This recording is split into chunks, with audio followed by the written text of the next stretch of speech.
ನಾನು ಓದೋದಕ್ಕೆ ಕಾಲೇಜ್ ಸೇರ್ಕೋಬೇಕು ಅನ್ಕೊಂಡಿದ್ದೀನಿ. ಕಾಲೇಜು ಸೇರ್ಕೋಬೇಕು ಅಂತಿದ್ದಾಳೆ. ಏನು ಅದು ಈ ವಯಸ್ಸಲ್ಲಿ? ಏನಮ್ಮ ಹೇಳ್ತಿದ್ಯಾ ನೀನು? ಸಾರಿ ಬಾಬಾ, ನಿಮ್ಗೆ ಇಷ್ಟ ಇಲ್ಲ ಅಂದ್ರೆ ನಾನು ಕಾಲೇಜ್ಗೆ ಹೋಗಲ್ಲ.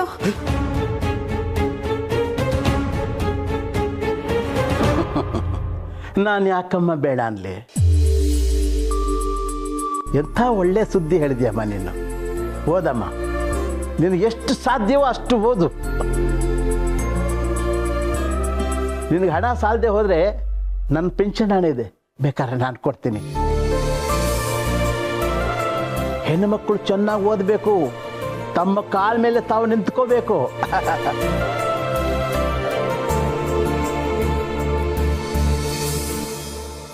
ಅಪ್ಪ ಥ್ಯಾಂಕ್ ಯು.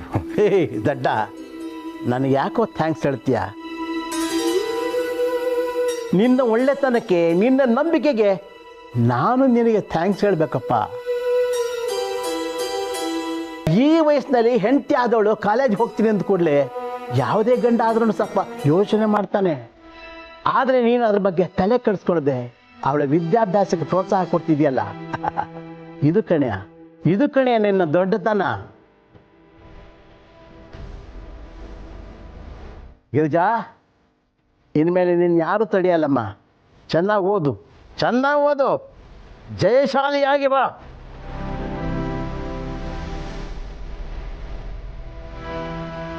ಥ್ಯಾಂಕ್ಸ್ ಬಾಬಾ, ಥ್ಯಾಂಕ್ ಯು ಸೋ ಮಚ್.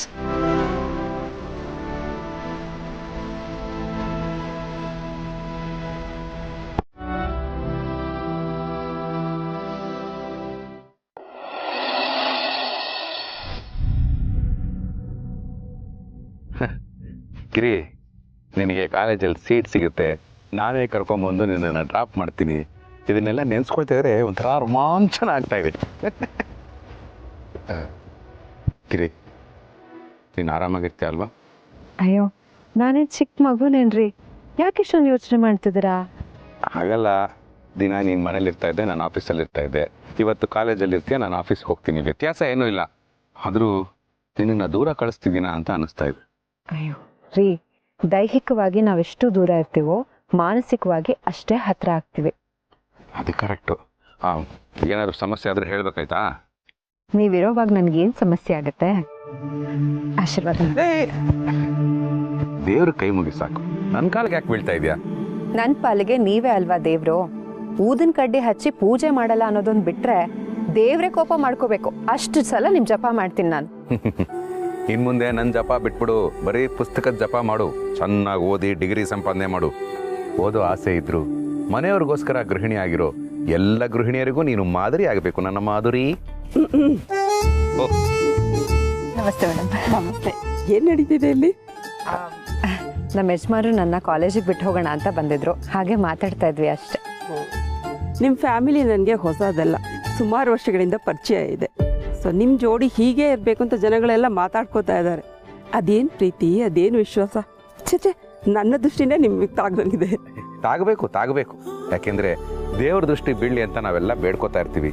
ಅಂಥದ್ರಲ್ಲಿ ಗುರುಗಳ ದೃಷ್ಟಿ ನಮ್ಮ ಮೇಲೆ ಬಿದ್ದರೆ ಒಳ್ಳೇದೇ ಅಲ್ವಾ? ಗುರು ನಮಗೆ ದೈವ. ತುಂಬಾ ದೊಡ್ಡ ಮಾತು ಶಿವು ಸರ್. ಇನ್ಮೇಲೆ ಗಿರಿಜಾ ನಮ್ಮ ಜವಾಬ್ದಾರಿ. ನಿಮಗೆ ಏನೇ ಸಮಸ್ಯೆ ಬಂದರೂ ನನ್ನ ಕಾಂಟ್ಯಾಕ್ಟ್ ಮಾಡಿ. ಮೊದಲು ಗಿರಿಜನ್ಗೆ ಸ್ವಲ್ಪ ಕಷ್ಟ ಆಗ್ಬೋದು ಅಡ್ಜಸ್ಟ್ ಆಗಕ್ಕೆ, ಆಮೇಲೆ ಎಲ್ಲ ಸರಿ ಹೋಗುತ್ತೆ. ನಾನು ಇರ್ತೀನಲ್ಲ ಅವಳ ಜೊತೆಲಿ. Thanks madam. ಭಯ ಅಂತ ಏನೂ ಇಲ್ಲ, ಆದರೆ ನನಗೆ ಮನೆ ಬಗ್ಗೆನೇ ಯೋಚನೆ ಅಷ್ಟೆ. ಗಿರಿ, ಮನೆ ಬಗ್ಗೆ ನೀನು ತಲೆನೇ ಕೆಡಿಸ್ಕೋಬೇಡ, ನಾನಿದ್ದೀನಲ್ಲ, ಮೇಹೂನಾ. ನೋಡಿದ್ರ ಗಿರಿಜಾ, ಇಂಥ ಗಂಡನ್ ಪಡಿಬೇಕಾದ್ರೆ ನೀವು ತಪಸ್ ಮಾಡಿರ್ಬೇಕು. ನೀನ್ ಚೆನ್ನಾಗಿ ಓದ್ಬೇಕು ಅಂತ ಅವ್ರಿಷ್ಟೆಲ್ಲ ಕಷ್ಟಪಡ್ತಾ ಇದಾರೆ. ನೀನ್ ಚೆನ್ನಾಗಿ ಓದಿ ಡಿಗ್ರಿ ತಗೊಳಮ್ಮ. ಖಂಡಿತ ಮೇಡಮ್, ತುಂಬಾ ಕಷ್ಟಪಟ್ಟು ಓದ್ತೀನಿ. Very good. ಮೊದಲು ಹೋಗಿ ನಿಮ್ಮ ಮಗಳ ಹತ್ರ ಮಾತಾಡಿ. ಯಾಕಂದ್ರೆ ತಾಯಿನೂ ಮಗಳ ಜೊತೆ ಕಾಲೇಜಿಗೆ ಬರ್ತಿದ್ದಾಳಂದ್ರೆ ಅವಳು ಅದನ್ನ ಹೇಗೆ ಸ್ವೀಕರಿಸ್ತಾಳೋ ಏನೋ ಗೊತ್ತಿಲ್ಲ. ಹೋಗಿ ಮಾತಾಡಿ. ಆಯ್ತು ಗಿರಿ, ಬಾ. ಬರೀ ಗೇಟ್ವರೆಗೂ ಬಿಟ್ರೆ ತಪ್ಪಾಗುತ್ತೆ, ಬಾಗಿಲವರೆಗೂ ಬಿಡ್ತೀನಿ.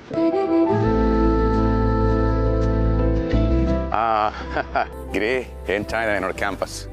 ಫ್ಲೋರ್ ಮೇಲೆ ಫ್ಲೋರ್ ಇದೆ. ಇದ್ರಲ್ಲಿ ನಮ್ಮ ಪ್ರಣಿ ಕ್ಲಾಸ್ ಯಾವ ಫ್ಲೋರ್ ಅಂತ ಗೊತ್ತಾಗ್ಲಿಲ್ಲ. ರೀ ಹಾಂ, ನಾನೇನೋ ಕೇಳಬೇಕಿತ್ತು. ಖರ್ಚು ಏನಾದ್ರು ಕಾಸ್ಬೇಕಾ? ಅಯ್ಯೋ ಬೇಡ ರೀ. ಬಸ್ಸಲ್ಲಿ ಓಡಾಡೋ ಕಷ್ಟನಾ? ಇಲ್ಲ, ಹೊಸ ಸ್ಕೂಟರ್ ಏನಾದ್ರು ಕೊಡಿಸ್ಬೇಕಾ? ಓ ಕೇಳಿಸ್ಕೊಳ್ರಿ ನಾನು ಹೇಳದ್ನಾ. ಹೇಳು. ಪ್ರಿನ್ಸಿಪಲ್ ಮೇಡಮು ಪ್ರಣಿ ಹತ್ರ ಮಾತಾಡಿ ಅವಳ ಮನ್ಸಲ್ಲಿ ಏನಿದೆ ಅಂತ ತಿಳ್ಕೊಳ್ಳಿ ಅಂತ ಹೇಳಿದ್ರಲ್ಲ, ಯಾಕೆ ಅಂತ ಗೊತ್ತಾಗ್ಲಿಲ್ಲ ಅಲ್ವಾ? ಅವಳದನ್ನ ಹೇಗೆ ಸ್ವೀಕರಿಸ್ತಾಳೋ ಕೇಳಿ ನೋಡಿ ಅಂತಾನು ಹೇಳಿದ್ರು. ಯಾಕೆ ಅಂತ ಗೊತ್ತಾಗ್ಲಿಲ್ಲ.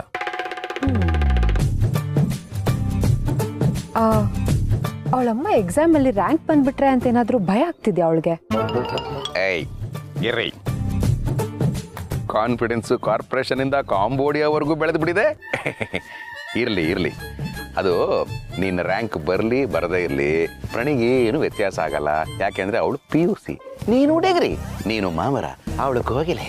ಅಂದ್ರೆ ವಸಂತ ಮಾಸ ಬಂದಾಗ ಮಾವು ಚಿಗುರುತ್ತೆ, ಕೋಗಿಲೆ ಹಾಡುತ್ತೆ ಅಂತನಾ? ಆಹಾ, ಏನ್ಗಿರಿ ಕಾಲೇಜಿಗೆ ಕಾಲಿಡ್ತಾ ಇದ್ದಂಗೆ ನೀನು ಕವಿ ಆಗ್ತಾ ಇದೆಯಾ? ನಿನ್ನ ವೊಕಾಬ್ಯುಲರಿ ಸೆಂಟೆನ್ಸ್ ಫಾರ್ಮೇಶನ್ ಎಲ್ಲ ಸೂಪರ್ ಆಗಿ ಚೇಂಜ್ ಆಗ್ತಾ ಇದೆ. ಓ, ಕನ್ನಡಕ್ಕೆ ಇನ್ನೊಂದು ಪೀಠ ಫಿಕ್ಸು. ಓ ರೀ, ಹೇಳಿದ್ರೆ ನೀವು ನನ್ನ ಹೊಗಳ್ತಾ ಇದ್ದೀರಲ್ಲ. ಆದ್ರೆ ಪ್ರಣಿ ಹತ್ರ ಮಾತಾಡಿ ಅಂತ ಪ್ರಿನ್ಸಿಪಲ್ ಹೇಳಿದ್ದಕ್ಕೆ ಏನೋ ಕಾರಣ ಇದೆ ಅಂತ ನನ್ಗೆ ಅನಿಸ್ತಾ ಇದೆ.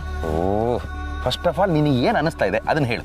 ರೀ, ಅಕಸ್ಮಾತ್ ನನ್ನ ಜೊತೆ ಅಮ್ಮನೂ ಕಾಲೇಜಿಗೆ ಬರ್ತಾರೆ, ಅದನ್ನ ನೋಡಿ ನನ್ನ ಫ್ರೆಂಡ್ಸ್ ಎಲ್ಲ ಏನ್ ಅನ್ಕೊಳ್ಳಲ್ಲ ಅಂತೇನಾದ್ರೂ ಅವಳಿಗೆ ಇರಿಸ್ಮುರ್ಸಾಗ್ತಿರ್ಬೋದಾ ಅಂತ. ಏ ಚೇಚೆ ಗಿರಿ, ಪ್ರಣಿ ಯಾರು? ನಮ್ಮ ಮಗಳು. ಅವಳಿಗೆ ಸಂಸ್ಕಾರ ಕೊಟ್ಟಿರೋದು ಯಾರು? ನಾವು. ನಮ್ಮ ಸಂಸ್ಕಾರದಲ್ಲಿ ಲೋಪ ಬರೋದಕ್ಕೆ ಸಾಧ್ಯನೇ ಇಲ್ಲ. ಅವಳ ತಾಯಿ ಬಗ್ಗೆ ಕೆಟ್ಟ ಯೋಚನೆ ಮಾಡೋ ದುರ್ಬುದ್ಧಿ ಅವಳಿಗೆ ಬರೋದೇ ಇಲ್ಲ. ಸಾರಿ ರೀ, ನನ್ನ ಮನ್ಸಿಗೆ ಗನ್ಸಿದ್ದನ್ನ ಹೇಳ್ಬಿಟ್ಟೆ ಅಷ್ಟೆ. ಸರಿ ಆಯ್ತು, ನನಗೆ ಕ್ಲಾಸಿಗೆ ಟೈಮ್ ಆಯ್ತು, ನಾನು ಹೋಗಿ ಬರ್ತೀನಿ. ಹೇ, ಇವತ್ತು ಕ್ಲಾಸ್ ಎಲ್ಲ ಏನಿರಲ್ಲ, ಬರೀ introduction. My name is Girija, wife of Shivaprasad ಅಂತ ನೀನು ಇಂಟ್ರೊಡ್ಯೂಸ್ ಮಾಡ್ಕೋಬೇಕು. ಸರಿ ಬಿಡಿ, ಅದಕ್ಕೆ ಹೋಗ್ತೀನಿ. ಹೋಗ್ಲೇಬೇಕಾ? ಅಯ್ಯೋ, ನಿನ್ನ ಕಳ್ಸಕ್ಕೆ ನನಗೆ ಮನಸ್ಸಾಗ್ತಾ ಇಲ್ಲ. ಅಯ್ಯೋ ರೀ, ನಮ್ಮ ಆಸೆ ನಮ್ಮ ಗುರಿಯಾಗಿರ್ಬೇಕು. 24/7 ನಿನ್ನ ನೋಡ್ತಾ ಇರಬೇಕು ಅನ್ನೋದೇ ನನ್ನ ಆಸೆ. ಅದನ್ನೇ ನಾನು ಗುರಿ ಮಾಡ್ಕೊಂಡ್ಬಿಡ್ಲಾ? ಬಾಯಿಗೆ ಬಂದಂಗೆ ಬೈತಾರೆ. ಯಾವನು? ಡೀಲಿಂಗ್ ರಾಜು. ಅಯ್ಯೋ ರೀ ರೀ, ಯಾಕ್ರಿ ಹೀಗೆ ಅಳ್ತಿದ್ದೀರಾ? ನಿನ್ನನ್ನು ಕಳ್ಸಕ್ಕೆ ನನ್ನ ಮನಸ್ಸೇ ಆಗ್ತಾ ಇಲ್ಲ. ನಾನು ಬರ್ತೀನಿ, ನಾನು ಕರ್ಕೊಂಡು ಹೋಗು. ಅಯ್ಯೋ, ಇದೇನ್ರಿ ಒಳ್ಳೆ ಚಿಕ್ಕ ಮಕ್ಳ ತರ, ನೋಡಿದವ್ರು ಏನು ಅನ್ಕೊಳ್ಳಲ್ಲ. ನೋಡಿದ್ರೆ ನೋಡ್ಲಿ ಬಿಡು. ಮೊದಲು ಪ್ರಣೀನ ಸ್ಕೂಲಿಗೆ ಬಿಡಬೇಕಾದ್ರು ಇದೇ ಥರ ಅಳು ಬರ್ತಾ ಇತ್ತು. ನೀನು ನಾನು ಮೊದಲನೇ ಮಗು, ಫಸ್ಟ್ ಟೈಮ್ ನಿನ್ನ ಕಾಲೇಜಿಗೆ ಬಿಡ್ತಾ ಇದ್ದೀನಿ. ಅವಳು ಬರ್ತಾ ಇರುತ್ತಾ? ಸರಿ ಬಿಡಪ್ಪ, ಅಮ್ಮ ಏನು ಕಾಲೇಜಿಗೆ ಬರೋದು ಬೇಡ, ಹಾಗೆ ಮನೆ ಕರ್ಕೊಂಡು ಹೋಗ್ಬಿಡು. ಹೇ, ಅದಕ್ಕೆ ಇಷ್ಟೊಂದು ಕಷ್ಟಪಟ್ಟು ಅವಳನ್ನ ಕಾಲೇಜಿಗೆ ಸೇರಿಸಿದ್ದು. ಗಿರಿ, ನೀನು ನನ್ನ ಬಗ್ಗೆ ಏನು ಟೆನ್ಷನ್ ಮಾಡ್ಕೋಬೇಡ. ನಾನು ಇಲ್ಲೇ ಪಾರ್ಕಿಂಗಲ್ಲಿ ಕೂತ್ಕೊಂಡು ಒಂದು ಅರ್ಧ ಗಂಟೆ ಹತ್ಬಿಟ್ಟು ಸಮಾಧಾನ ಮಾಡ್ಕೊಂಡು ಹೋಗ್ತೀನಿ. ನೀನು ಕ್ಲಾಸ್ಗೆ ಹೋಗು, ಓಕೆ? ಪ್ರಣಿ, ಅಮ್ಮ ಜೋಪಾನ, ಅವಳನ್ನ ಚೆನ್ನಾಗಿ ಓದಿಸು, ಆಯ್ತಾ? ಗಿರಿ, ಒಂದು ಹೆಣ್ಣಿಗೆ ಮದುವೆ ಆದಮೇಲೆ ಭವಿಷ್ಯನೇ ಇಲ್ಲ ಅಂತಾರೆ. ಆದರೆ ಮದುವೆ ಆದಮೇಲೂ ನಮ್ಮ ಭವಿಷ್ಯನ ರೂಪಿಸ್ಕೋಬಹುದು ಅಂತ ನೀನು ಪ್ರೂವ್ ಮಾಡಿ ತೋರಿಸು, okay? All the best. Thanks ರೀ. ನೀನು ಒಂದು ಇಟ್ಕೋ. ಹುಷಾರು. ಹಾಂ. ಪಾಪ ಕಣ ನಿಮ್ಮಪ್ಪ, ಭಗವಂತ ಅವ್ರನ್ನ ಯಾವಾಗಲೂ ಚೆನ್ನಾಗಿಟ್ಟಿರ್ಲಿ. Good morning ma'am. ಗುಡ್. ಏ, ಅವ್ರ ಮ್ಯಾಮ್ ಅಲ್ಲ, ನಮ್ಮಮ್ಮ. ಈಗ ತಾನೇ ಅಡ್ಮಿಷನ್ ಆಗಿದೆ. ಓ, ಗುಡ್ ಮಾರ್ನಿಂಗ್ ಅಮ್ಮ. ಅಮ್ಮ, ನೀನು ಸೀರೆ ಉಟ್ಟಿದ್ಯಲ್ಲ, ಅದಕ್ಕೆ ಕನ್ಫ್ಯೂಸ್ ಆಗಿರ್ಬೇಕಷ್ಟೆ. ನೀನೇನು ತಲೆ ಕೆಡ್ಸ್ಕೋಬೇಡ, ಬಾ.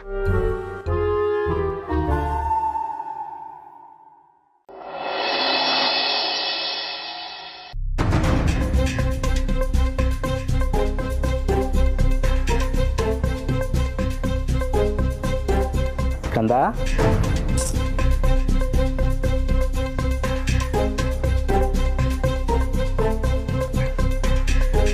ನೀ ನನ್ನ ಮುದ್ದು ಅಲ್ದಾ? ಅಲ್ಲ ಚಿಕ್ಕಪ್ಪ, ನನ್ ಪೆದ್ದು.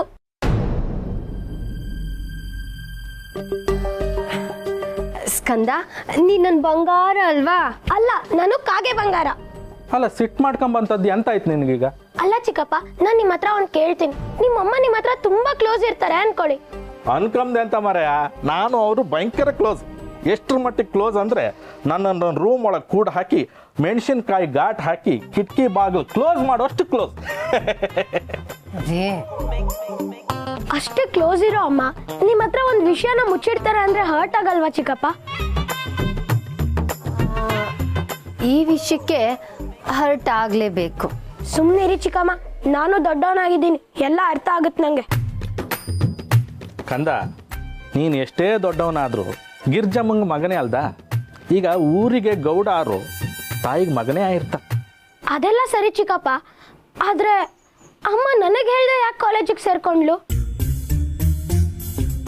ಅರ್ಜೆಂಟಲ್ಲಿ ಹೇಳೋದನ್ನ ಮರ್ತಿರ್ಬೇಕು. ಹೋಗ್ಲಿ ಬಿಡು ಸ್ಕಂದ.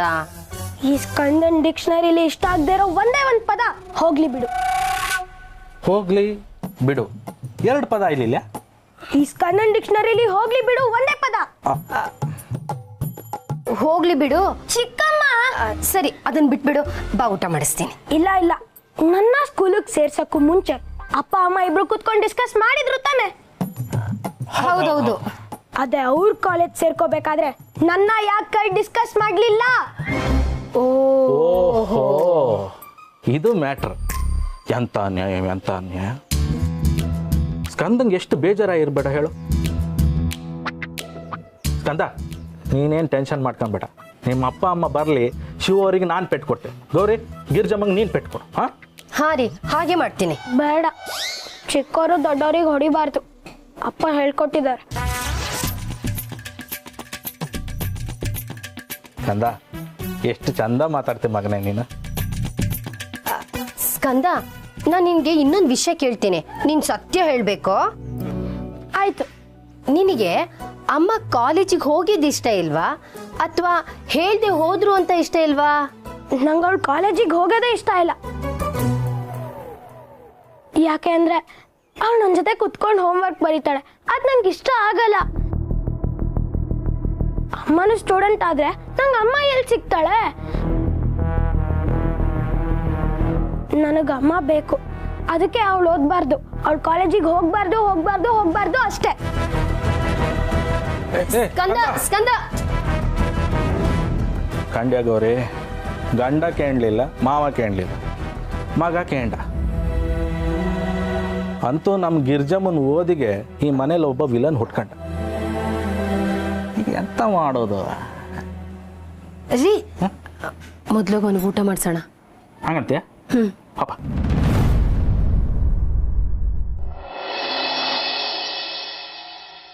ಏನೋಪ್ಪ, ನನಗಂತೂ ಸಿಕ್ಕಾಪಡೆ ಖುಷಿ ಆಗ್ತಾ ಇದೆ. ಅಂತೂ ಇಂತೂ ಕಷ್ಟಪಟ್ಟು ನನ್ನ ಹೆಂಡ್ತಿನ ಕಾಲೇಜಿಗೆ ಸೇರಿಸ್ಬಿಟ್ಟೆ. ಅದಕ್ಕೆ ಏಯ್ ಶಿವು, ನಾಚಿಕೆ ಆಗ್ಬೇಕು ನಿನಗೆ. ಅಲ್ಲ, ಹೆಂಡ್ತಿನ ಕರ್ಕೊಂಡೋಗಿ ಯಾರಾದರೂ ಕಾಲೇಜಿಗೆ ಸೇರಿಸ್ತಾರ? ಇನ್ನೇ ನಿಂತರ ಲೇಡೀಸ್ ಕ್ಲಬ್ಗಳು ಸೇರಿಸ್ಬೇಕಾಗಿತ್ತು. ಆ ಲೇಡೀಸ್ ಕ್ಲಬ್ಗಳಲ್ಲ ಊರು ಉದ್ಧಾರ ಮಾಡೋ ಕೆಲಸಗಳು ಬಿಟ್ಟು ಮಿಕ್ಕಿದೆಲ್ಲ ಮಾಡ್ತವೆ. ಅದ್ರ ಬದಲು ಕಾಲೇಜುಗಳು ಸೇರಿಸೋದೇ ಬೆಸ್ಟು. ಹೋಗ್ಲಿ ಬಿಡು ಬಾಬು. ಕೆಲವರು ಆದಾಯಕ್ಕೋಸ್ಕರ ಕೆಲಸಕ್ಕೆ ಸೇರಿಸ್ತಾರೆ, ಕೆಲವರು ಒಪ್ಪಿಗೆ ಇಲ್ಲದೇ ಸೇರಿಸ್ತಾರೆ, ಕೆಲವರು ಒಪ್ಪಿಗೆಯಿಂದ ಸೇರಿಸ್ತಾರೆ. ಯಾರ್ಯಾರೋ ಯಾವ್ಯಾವ ಕಾರಣಕ್ಕೆ ಸೇರಿಸ್ತಾರೆ ಅಂತ ಅವ್ರವ್ರಿಗೆ ಗೊತ್ತು. ಇರಲಿ ಬಿಡಿ ಸರ್, ನನಗಂತೂ ತುಂಬ ಖುಷಿ ಆಗ್ತಾ ಇದೆ. ಅವಳು ಚಿನ್ನ, ಬೆಳ್ಳಿ, ವಜ್ರ, ವೈಡೂರ್ಯ ಕೇಳಿ ನಾನು ಅದನ್ನು ಕೊಡಿಸಿದ್ದಿದ್ರು ನನಗೆ ಇಷ್ಟೊಂದು ನೆಮ್ಮದಿ ಸಿಗ್ತಾ ಇರಲಿಲ್ಲ. ಅವಳು ವಿದ್ಯೆ ಕೇಳಿದ್ಲು, ನಾನು ಅದನ್ನು ಕೊಡಿಸ್ತಾ ಇದ್ದೀನಿ. ಇದಕ್ಕಿಂತ ಹೆಮ್ಮೆ ಇನ್ನೇನಿದೆ? ಶಿವು ಸರ್, ಕೆಲವರು ಮದುವೆ ಆಗೋವಾಗಲೇ ಕಂಡೀಷನ್ಸ್ ಹಾಕ್ತಾರೆ, ಮದುವೆ ಆದಮೇಲೆ ಓದಬಾರ್ದು ಅಂತ. ಇನ್ನು ಕೆಲವರು ಓದೋ ಹುಡುಗಿನ ಮದುವೆನೇ ಆಗಬಾರ್ದು ಅಂತಾರೆ.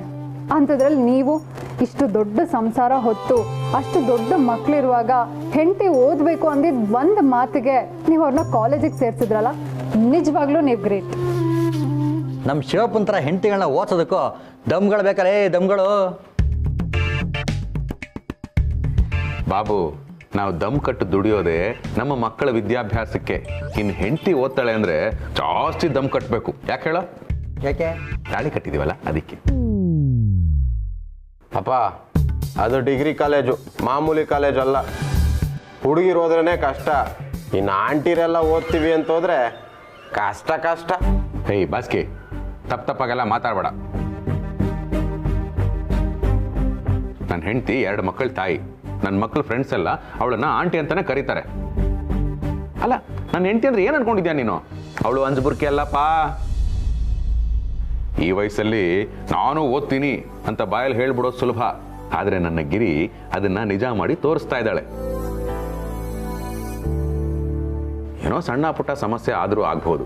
ಹಾಗಂತ ಅವಳು ಯಾವುದೇ ಕಾರಣಕ್ಕೂ ಸೋಲೊಪ್ಕೊಳ್ಳೋದಿಲ್ಲ.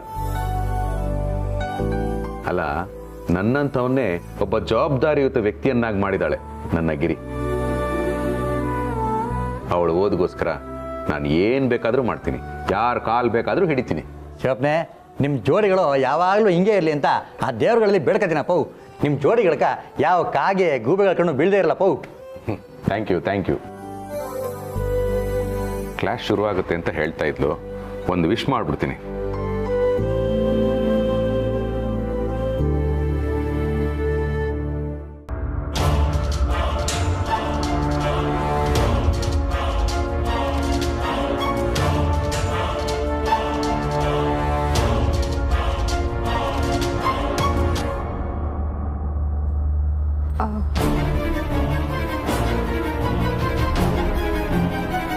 ಸಾರಿ, ಮೊದಲನೇ ದಿನನೇ ಲೇಟಾಗಿ ಬಂದ್ಬಿಟ್ಟೆ.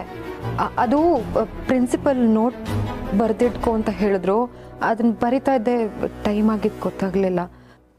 ಒಂದು 2 ನಿಮಿಷ ಅಡುಗೆ ಮಾಡಿಬಿಡ್ತೀನಿ. ಹಾಂ, ಸಾರಿ. ನಿಂತ್ಕೋ.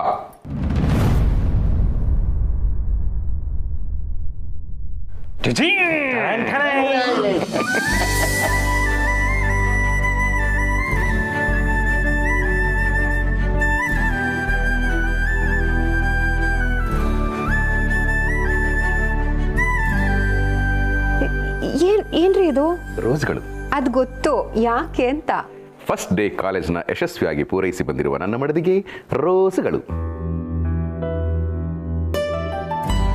ಅಮ್ಮ ಗಿರಿಜಾ, ನಿನ್ನನ್ನು ನನ್ನ ಸೊಸೆ ಅಂತ ಹೇಳಲಿಕ್ಕೆ ತುಂಬ ಹೆಮ್ಮೆ ಆಗತ್ತಮ್ಮ. ಆ ಭಗವಂತ ನೀನು ಒಳ್ಳೇದು ಮಾಡಲಿ, ಜೊತೆಗೆ ಆ ಸರಸ್ವತಿನೂ ನಿನಗೆ ಚೆನ್ನಾಗಿ ಒಲಿಲಿ. ಕಂಗ್ರ್ಯಾಚುಲೇಷನ್. ತಗೊಳಮ್ಮ. ಥ್ಯಾಂಕ್ಸ್ ಮಾವ. ಕಂಗ್ರ್ಯಾಟ್ಸ್. Thank you. ಕಂಗ್ರ್ಯಾಚುಲೇಷನ್ಸ್ ಅಮ್ಮ. ಥ್ಯಾಂಕ್ ಯು ಕಂದ. ಅಕ್ಕ, I am really proud of you. Thanks. ಅಮ್ಮ, ಕಂಗ್ರ್ಯಾಚುಲೇಷನ್ಸ್. Thank you. ಎಲ್ರಿಗೂ ಥ್ಯಾಂಕ್ಸ್. ಗಿರ್ಜಮ್ಮ, ನಾನೇ ಹೇಳಲಿಲ್ಲ, ಎಲ್ಲರಿಗಿಂತಲೂ ಜಾಸ್ತಿ ಕಂಗ್ರ್ಯಾಚುಲೇಷನ್. ಥ್ಯಾಂಕ್ಸ್ ಕಾಶಿ ಅವರೇ. ಓಕೆ ಓಕೆ, ಈಗ ಸರ್ಪ್ರೈಸ್ ಟೈಮ್. ಹೋಗ್ತಾಮರೋ. ಸರ್ಪ್ರೈಸಾ? ಸರ್ಪ್ರೈಸಾ ಅನ್ನೋಷ್ಟು ದೊಡ್ಡದಲ್ಲ, ಸರ್ಪ್ರೈಸಾ ಅನ್ನೋಷ್ಟು ಚಿಕ್ಕದು. ಹಾ Giri, this is called budget cake. ನೀನು ಡಿಗ್ರಿ ಮುಗಿಸು, ಆಗ ದೊಡ್ಡ ಕೇಕ್ ಕಟ್ ಮಾಡಿಸ್ತೀನಿ. ಓಕೆ? ಈಗ small cake, small spoon cut ಮಾಡು. ಸರಿ, ಆಯ್ತು. ಚಪ್ಪಾಳೆ ಹೊಡಿರಿ.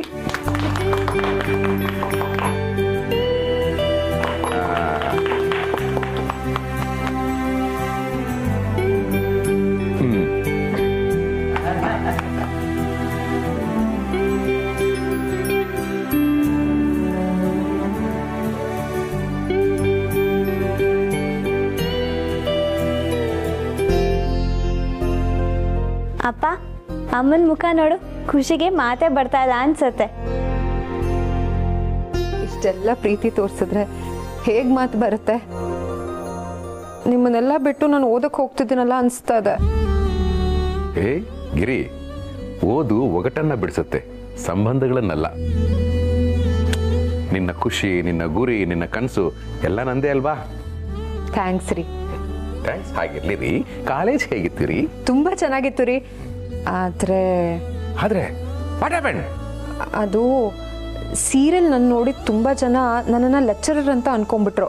ಅದು ಅಲ್ಲದೆ ಮ್ಯಾಮ್ ಮ್ಯಾಮ್ ಅಂತೆಲ್ಲ ಮಾತಾಡಿಸ್ತಾ ಇದ್ರು. ಅದಕ್ಕೆ ನಾಳೆಯಿಂದ ನಾನು ಪ್ರಣೀತರ ಚೂಡಿ ಹಾಕೊಂಡು ಹೋಗೋಣ ಅಂದ್ಕೊಂಡಿದ್ದೀನಿ. ನೀವು ಮಾವ ಒಪ್ಕೊಂಡ್ರೆ ಮಾತ್ರ. ಅಯ್ಯೋ, ಇದರಲ್ಲಿ ಕೇಳೋದೇನಿದೆಯಮ್ಮ? ನಿನಗೆ ಸಂಪೂರ್ಣ ಸ್ವಾತಂತ್ರ್ಯ ಇದೆ. ನಿನಗೆ ಯಾವ ಬಟ್ಟೆ ಇಷ್ಟ ಆಗುತ್ತೋ ಆ ಬಟ್ಟೆ ಹಾಕ್ಕೊಂಡು ಹೋಗಮ್ಮ.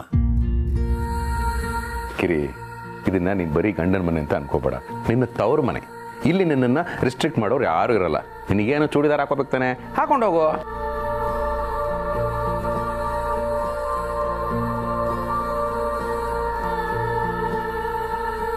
ಥ್ಯಾಂಕ್ಸ್ ರೀ. ಸರಿ, ನಾನು ಅಡುಗೆ ಮಾಡಿಬಿಡ್ತೀನಿ, ನೀವಿಬ್ರು ಊಟ ಮಾಡ್ಕೊಂಡೆ ಹೋಗ್ಬೇಕು. ಅಕ್ಕ, ಯಾವ ಅಡ್ಗೆ? ಅಡ್ಗೆ ಎಲ್ಲ ಆಲ್ರೆಡಿ ರೆಡಿ ಆಗಿದೆ. ನೀನ್ ಯಾಕೆ ತೊಂದರೆ ತಗೊಳಕ್ ಹೋದೆ?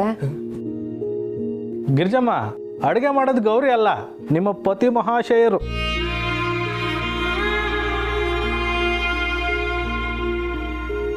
ರೀ ನನಗೋಸ್ಕರ ನೀವು ಯಾಕ್ರಿ ಇಷ್ಟು ತೊಂದರೆ ತಗೋತಿದ್ದೀರಾ? ನನಗೆ ಪಾಪ ಪ್ರಜ್ಞೆ ಕಾಡುತ್ತಪ್ಪ. ಅಯ್ಯೋ ಗಿರಿ, ಪಾಪನೂ ಇಲ್ಲ ಪ್ರಜ್ಞೆನೂ ಇಲ್ಲ. ಇನ್ನೂ ನೀನು ಓದಲಿಲ್ಲ ಅಂದರೆ ನನಗೆ ಕಾಡುತ್ತೆ ಪಾಪ ಪ್ರಜ್ಞೆ. ನಿನ್ನ ಕನಸು ನನ್ನ ಕನಸಲ್ವಾಗಿರಿ. ನಿನ್ನ ಕನಸುಗಳಿಗೆ ರೆಕ್ಕೆ ಕಟ್ಟಿಸಿ ಅದನ್ನು ಗುರಿ ತಲುಪಿಸೋ ಹಾಗೆ ಮಾಡೋ ಜವಾಬ್ದಾರಿ ನಂದು. ಆ ಕೆಲಸನ ನಾನು ಮಾಡ್ತೀನಿ. ಓಕೆ?